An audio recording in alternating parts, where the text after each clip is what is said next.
Hi, so today I have some interesting idioms related with the word light in a way that you may not have seen or heard before.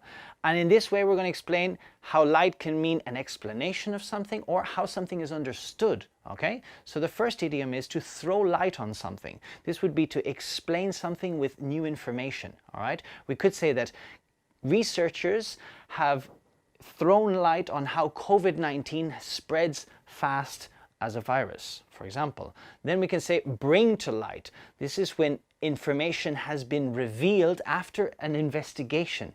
We could say that the journalist brought to light the scandal last week. The next one we have is if information comes to light, but we don't really want people to know where it came from. So new information came to light in the investigation. We don't really care where it came from, but we know that the information is there.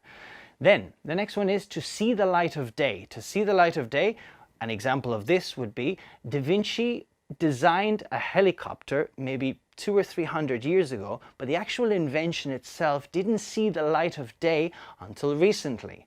And be careful with the last one. The last one is the lights are on, but there's nobody home. Can you guess what it means? Of course, it means that somebody's not very intelligent. So if somebody says that to you, be careful.